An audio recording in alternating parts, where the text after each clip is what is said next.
Welcome to the audio edition of St. Giles in the Word for July 16th.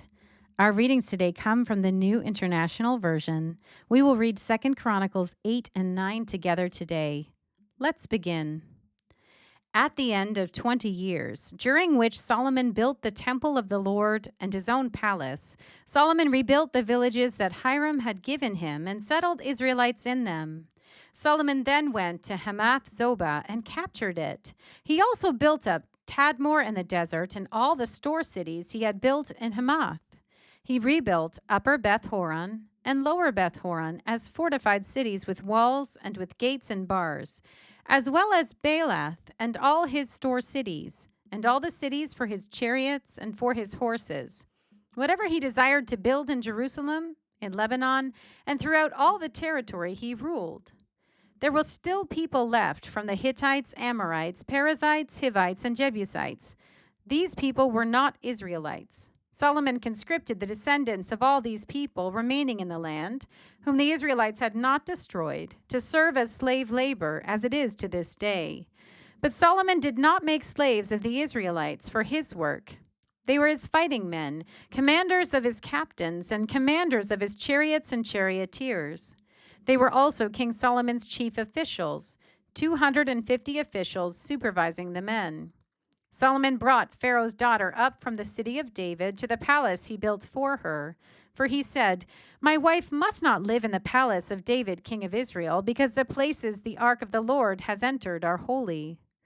On the altar of the Lord that he built in front of the portico, Solomon sacrificed burnt offerings to the Lord, according to the daily requirement for offerings commanded by Moses for the Sabbaths, the new moons, and the 3 annual festivals, the festival of unleavened bread, the festival of weeks, and the festival of tabernacles. In keeping with the ordinance of his father David, he appointed the divisions of the priests for their duties, and the Levites to lead the praise and to assist the priests according to each day's requirement. He also appointed the gatekeepers by divisions for the various gates, because this was what David the man of God had ordered. They did not deviate from the king's commands to the priests or to the Levites in any matter, including that of the treasuries. All Solomon's work was carried out from the day the foundation of the temple of the Lord was laid until its completion. So the temple of the Lord was finished. Then Solomon went to Ezion-Geber and Elath on the coast of Edom. And Hiram sent him ships commanded by his own men, sailors who knew the sea.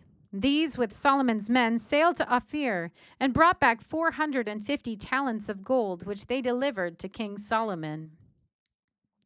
When the queen of Sheba heard of Solomon's fame, she came to Jerusalem to test him with hard questions, arriving with a very great caravan, with camels carrying spices, large quantities of gold, and precious stones. She came to Solomon and talked with him about all she had on her mind.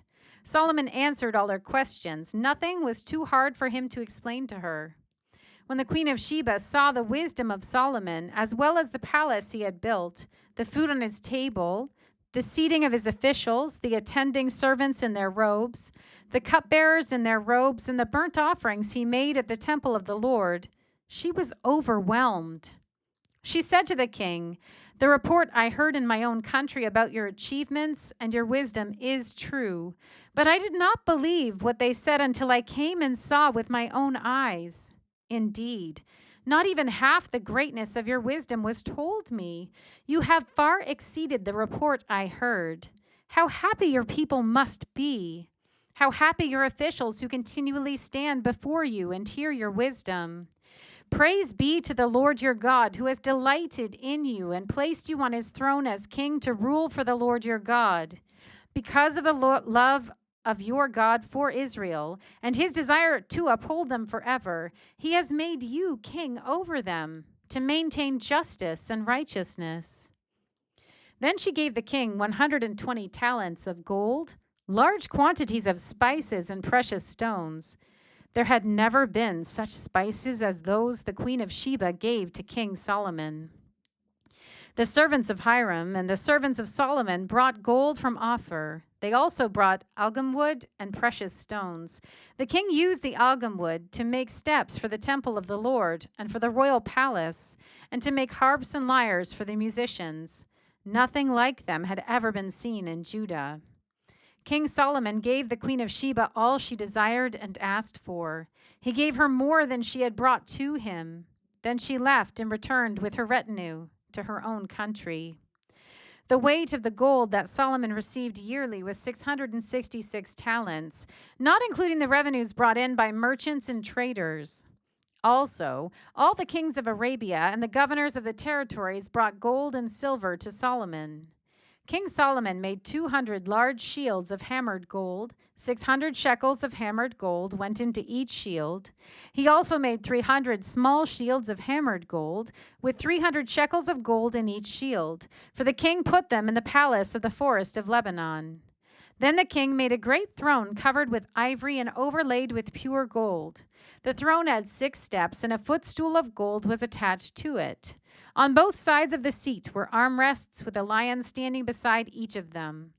12 lions stood on the 6 steps, one at either end of the step. Nothing like it had ever been made for any other kingdom. All King Solomon's goblets were gold, and all the household articles in the palace of the forest of Lebanon were pure gold. Nothing was made of silver, because silver was considered of little value in Solomon's day. The king had a fleet of trading ships manned by Hiram's servants. Once every 3 years it returned, carrying gold, silver, and ivory, and apes and baboons. King Solomon was greater in riches and wisdom than all the other kings of the earth. All the kings of the earth sought audience with Solomon to hear the wisdom God had put in his heart. Year after year, everyone who came brought a gift, articles of silver and gold, and robes, weapons and spices, and horses and mules. Solomon had 4,000 stalls for horses and chariots, and 12,000 horses, which he kept in the chariot cities and also with him in Jerusalem. He ruled over all the kings from the Euphrates River to the land of the Philistines, as far as the border of Egypt. The king made silver as common in Jerusalem as stones, and cedar as plentiful as sycamore fig trees in the foothills. Solomon's horses were imported from Egypt and from all other countries. As for the other events of Solomon's reign, from beginning to end, are they not written in the records of Nathan the prophet, in the prophecy of Ahijah the Shilonite, and in the visions of Iddo the seer concerning Jeroboam son of Nebat? Solomon reigned in Jerusalem over all Israel 40 years. Then he rested with his ancestors and was buried in the city of David his father, and Rehoboam his son succeeded him as king. Here ends our reading for today.